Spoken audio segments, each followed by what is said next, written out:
The forgotten room at the motel. I'd been driving for what felt like forever, 18 hours straight, and by the time the sky started turning grey, I honestly thought my eyelids were made of lead. The highway just stretched on and on, one endless strip of cracked asphalt, with nothing but faded reflectors flickering at me every few seconds. My windshield was plastered with bug guts, my coffee cup was bone dry, and the low hum of the tyres on the road felt like it was drilling into my skull. At that point, I didn't even know what state I was in anymore. It all blurred together. The same billboards, the same mile markers, the same creepy, empty rest stops. My hands were sticky from the energy drink I'd spilled hours earlier, and they shook a little on the wheel. It wasn't just being tired, it was that weird road trip exhaustion where the world starts to feel unreal, like every radio station is just looping whispers of your name. I tried flicking through the stations anyway, desperate for some noise that wasn't static. Nothing. Just voices buried under static. So I kept going. When the gaslight finally blinked on, it almost felt like a win. Like, okay, I'll stop, fill up, keep moving. But I was so out of it, I missed the exit with the big neon gas sign. By the time I realised it was too late, I drove on in silence for miles, until another glow appeared in the distance. Not a gas station, something else. That's when I saw it. Sunset Inn. Vacancy. The sign glowed a sick orange against the dark sky. The S and the T sputtered like they were about to burn out. And I swear a tumbleweed rolled across the road behind me like it was straight out of a movie. I didn't even care about how sketchy it looked. I needed sleep. I needed a room. I flicked on my turn signal and drifted off the ramp. The place looked rough. One of those old two-story motels that felt like it had been sitting in the desert forever. Stucco walls with peeling paint. Windows clouded with grime. A drained pool out back that had nothing in it but a thin layer of gross rainwater. A single buzzing lamppost lit up the parking lot, making everything look even sadder. Cracked tar everywhere, cigarette butts scattered like confetti. I parked near the lobby and stepped out, exhaled sharply, stretching my stiff arms and back. The air smelled like gasoline, mixed with something sour and rotten. For a second, I thought about just passing out in the car, but my body wasn't having it. My back hurt too much. I needed a bed. Inside the lobby, the lighting was dim and tired. The front desk was just an old Formica counter with cigarette burns, and behind it sat this guy in his 50s, hunched over a crossword puzzle. He had thinning, slicked-back hair under a cheap baseball cap, and deep lines on his face. The kind that come from being bored and stuck in the same place too long. His glasses caught the neon light as I walked up. "One night," he mumbled, not even looking up. "Yeah," I croaked. My throat was dry. "Just passing through." He finally looked at me, flipped his pen and nodded. 35. I pulled out some crumpled cash and slid it over. He counted it like he had all the time in the world, then handed me an old metal key on a ring with a yellow tag that just said 6 in faded black numbers. For a second, I wondered if I'd locked my car. Wondered when I'd last eaten. Couldn't even remember. But all I did was mutter, "Thanks," and drag myself down the hallway. The corridor was narrow, the walls covered in ugly yellowed wallpaper with palm leaves curling off at the edges. A flickering fluorescent bulb overhead made the whole thing twitch, like shadows moving when they weren't supposed to.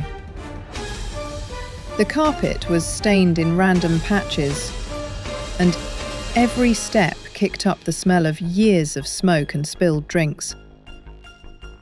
When I got to room 6, a weird unease hit me.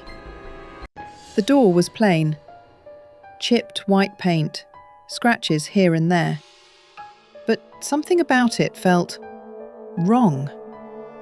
Like the frame wasn't square. I brushed it off, jammed the key in, and went inside. The room was exactly what you'd expect from a place like this. Sagging bed with a rust-coloured bedspread. A lamp that looked like it came from a thrift store. A tiny TV bolted to the wall. And an old AC unit rattling like it was about to die. The whole place smelled like mildew, and the window was caked with dirt.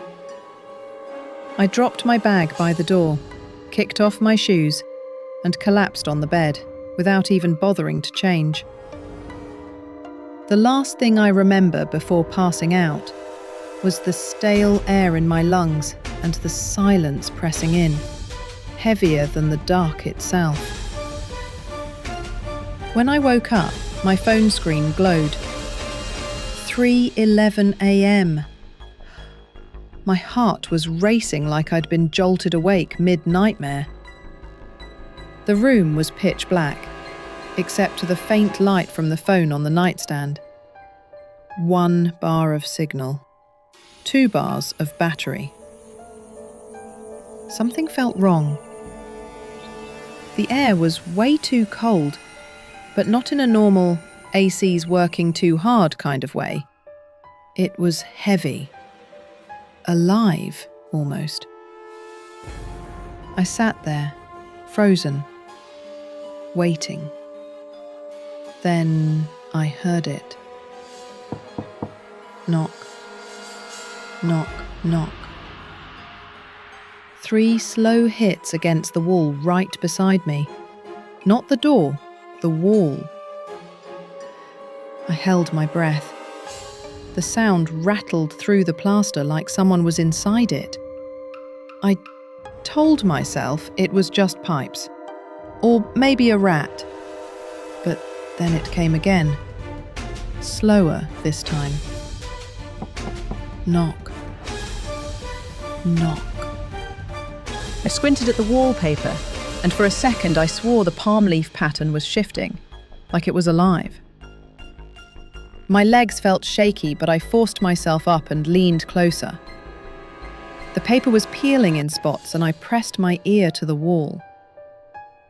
Silence. Then one single sharp knock. So close the vibration shot right through my head. I jumped back, chest tight, staring at the spot. My brain scrambled for excuses. Old pipes, a neighbour, something normal. But this was a motel in the middle of nowhere. No neighbours, no reason. Then another knock, harder this time, and a voice. Please, let me out. I froze. My blood turned cold. The voice was so soft it felt like it slid right across my skin. I wanted to ignore it, but my mouth opened on its own. Hello? My voice cracked. Please. The whisper came again. I don't belong here. I didn't know why, but I walked to the door and cracked it open. The hallway outside was empty. Just the buzzing light overhead and rows of doors. No one there. There's nothing, I whispered, more to myself than anything. The voice came again, this time so close I felt hot breath through the crack of the door. Room 6A. I gripped the knob tighter. My throat went dry. "There is no 6A," I whispered back. "It's 5, then 6, then 7. That's it." There was a pause. Then the whisper said, "Exactly." My skin prickled all over. I slammed the door shut and locked it, but it felt loose, like it wasn't sitting right in the frame, like the whole room was breathing. I slid down to the floor, back against the door, pulling my knees close. The lamp on the nightstand buzzed faintly, and my phone blinked red with low battery. I sat there all night, wide awake, just listening, waiting for something else to happen. When the first light finally crept through the blinds, I shoved my shoes on and packed up as fast as I could. I needed out. At the front desk, the clerk was still there, hunched over his crossword like he'd never moved. He looked up at me when I approached. "Morning," I said, voice flat. "Weird question. Is there a room 6A here?" He froze. His pencil hovered in the air. "No," he said too fast. "We don't have one." I swallowed. I heard a voice. It said it was in 6A. His eyes snapped to mine. His voice was sharp now, nothing like before. "Not a word." He set his pencil down hard. "Forget you heard it. Pay your bill." I slid the key across the counter with the rest of the cash. He counted it with his back turned, didn't say another word, and handed me the receipt. I walked out without looking back. Outside, the sun was climbing over the hills, splashing everything in orange light. For a second, it almost looked normal again. Just a beat-up old motel with cracked pavement and tired neon. A couple travellers were loading suitcases into their car. Someone else was smoking by the office. Nothing unusual. But I couldn't shake it. That voice. The way the clerk snapped at me like I'd said something forbidden. I kept hearing those words in my head. I don't belong here. I got in my car, gripped the wheel, and pulled onto the road. For a while it was just miles and miles of nothing. My eyes burned from lack of sleep. My head throbbed, and every mile marker looked the same. By the time evening hit, I'd driven more than 200 miles. Fatigue was crawling over me again, heavy and alive, like it wanted to drag me under. I fought to keep my eyes open. At every rest stop, I debated pulling over, but none of them felt right. Too empty. Too quiet. Then I saw it. A big green highway sign, Sunset Inn, exit 14. I blinked, rubbed my eyes, thought maybe I was hallucinating, but sure enough, the sign was real. I took the ramp, heart pounding. The town at the bottom looked just as empty as the last one. Dry fields, a couple gas stations, an abandoned diner with grime caked on the windows. And then, sitting there on the side of the road, was a motel. Not just any motel, the same one. Same squat, two-story building. Same flickering neon sign with the busted S and T. Same peeling stucco walls. Same drained pool out back. Even the same tumbleweed rolled across the parking lot like some bad joke. I slammed the brakes and just stared. There was no way, no chance in hell, two identical motels existed miles apart down the same stretch of highway. Not with the same name, not with the same broken sign. But there it was, like the world had just copy-pasted it. Every instinct screamed at me to keep driving. Just get out of there. But something pulled at me. Curiosity. Dread. like gravity. I pulled into the lot. Through the lobby window, I saw him. The same clerk, same baseball cap, same glasses, same crossword puzzle sitting in front of him. He looked up when I walked in. "Back again," he said, calm as if this was normal. My stomach dropped. "This place," I stammered. "How many of these are there?" He set his pen down carefully, like he'd done this before. He didn't answer my question, just slid a key across the counter. I froze when I saw it. Same old metal key, but this one had a plastic tag with crisp black letters. 6A. My hand went sweaty. "Is this a joke?" My voice cracked. The clerk just blinked. His tone was casual, almost bored. "Your room." "But you said," I started. "Room 6A. He cut me off flatly. And then he gestured to the hallway behind me. The key felt heavy in my hand. My chest tightened as I turned and headed down the same yellowed corridor, the same flickering bulb above me.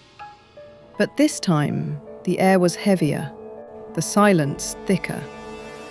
And then I saw it, the door. 6A. The number plate hung crooked, the paint smeared and dark. The doorknob was warm when I touched it, grime sticking to my skin. My stomach churned. Still, I slid the key in and turned. The door groaned open. The door creaked like it didn't want to open, but finally it gave way.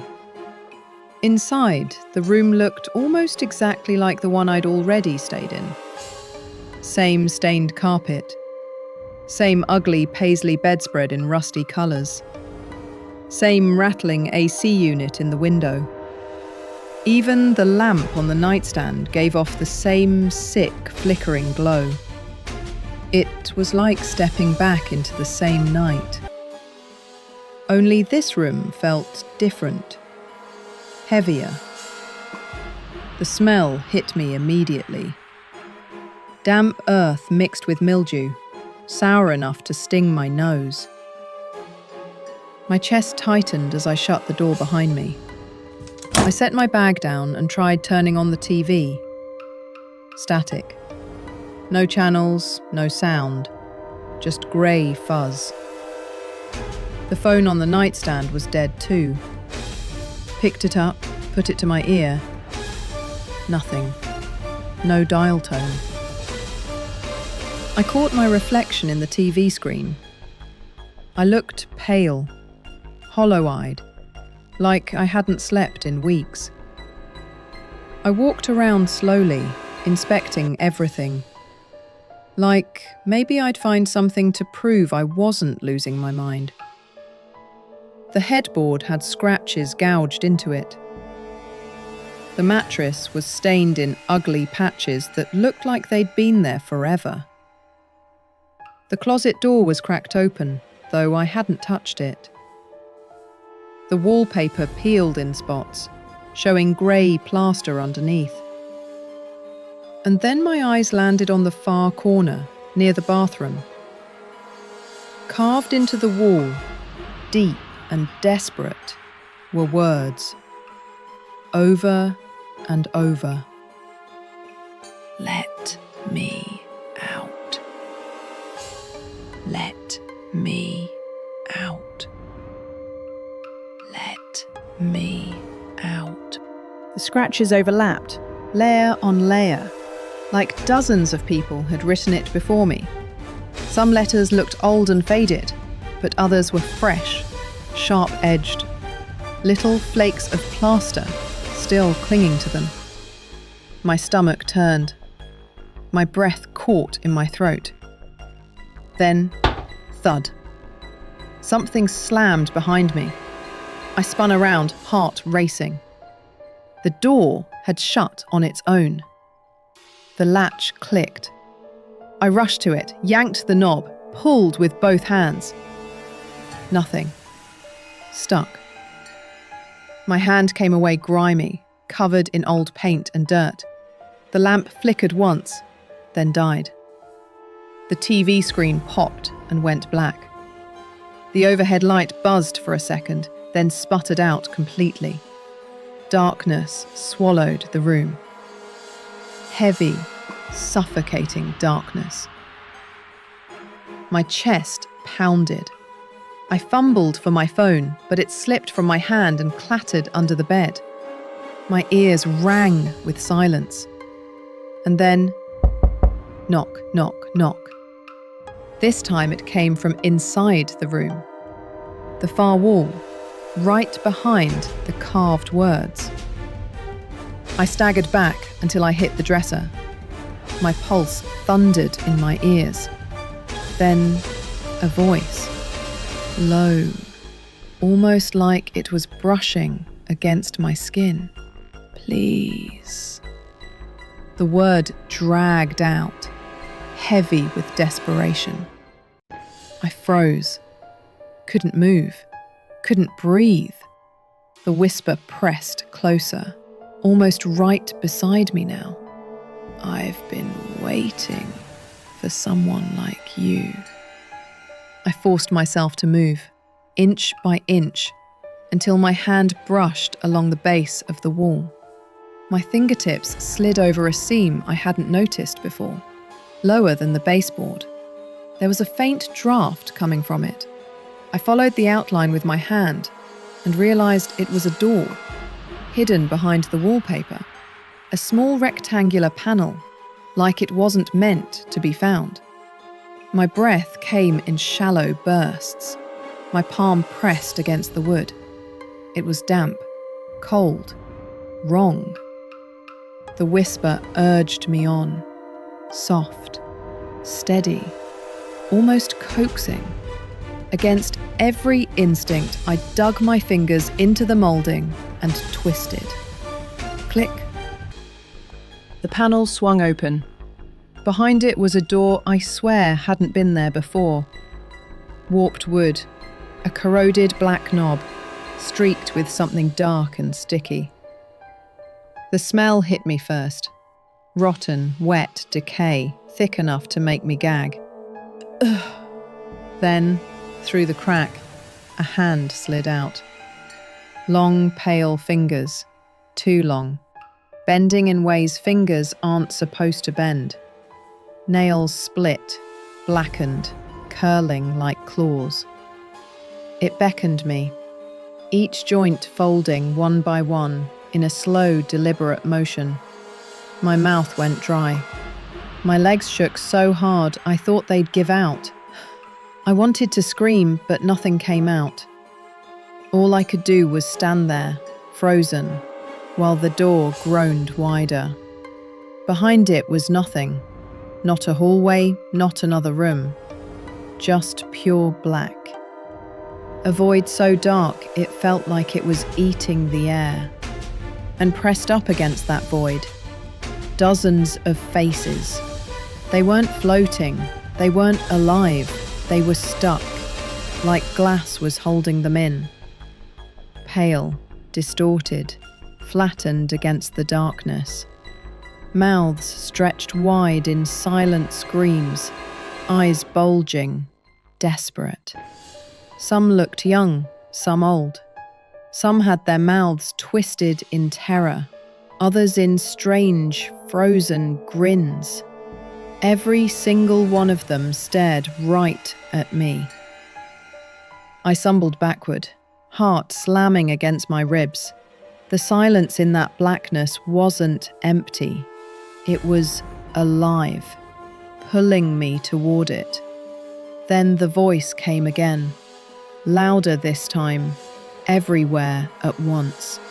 You opened the door. It vibrated through my chest, through my bones. The faces pressed harder against the invisible wall, their features warping, stretching, as if they were trying to push through. Hands smacked against the surface, fingertips tracing my outline, clawing at the air around me. I scrambled away, tripping over the bed frame, hitting the floor hard. My head cracked against the wood, stars exploding in my vision. And then I saw it, my own face, pressed against the void with the rest of them. Pale, hollow-eyed, mouth opening and closing in a soundless plea. "Let me out!" Everything went black. When I opened my eyes again, I wasn't in the room. I was slumped in my car. Sunlight was pouring through the windshield, burning my face. My head throbbed, my clothes were damp, and I was covered in dust and flecks of plaster. The passenger seat was littered with broken pieces of the motel keyring. The yellow plastic tag with 6A stamped on it was gone. Just the busted metal circle remained.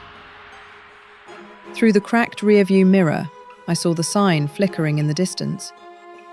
Sunset Inn. Vacancy. I gripped the wheel until my knuckles went white. My heart pounded. The memories hit me all at once. The knocking, the voice, the scratches, the faces in the black void. My own reflection staring back at me from the wrong side. I fumbled for my phone on the floorboard. The screen was shattered, frozen on static. No bars, no signal.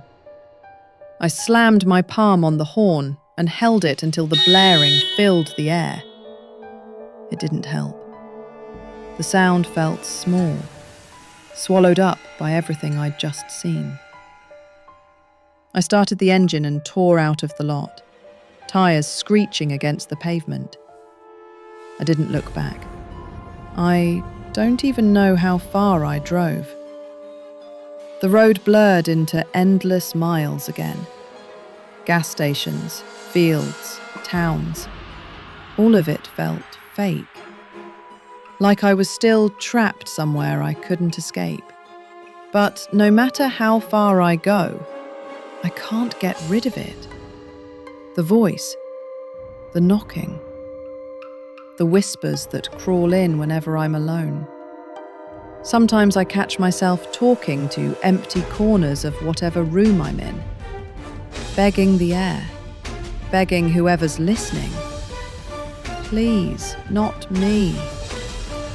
I don't know what I opened that night. I don't know what I let through. All I know is this. Some doors aren't meant to be touched. And once you've turned the knob, once you've looked inside, there's no going back.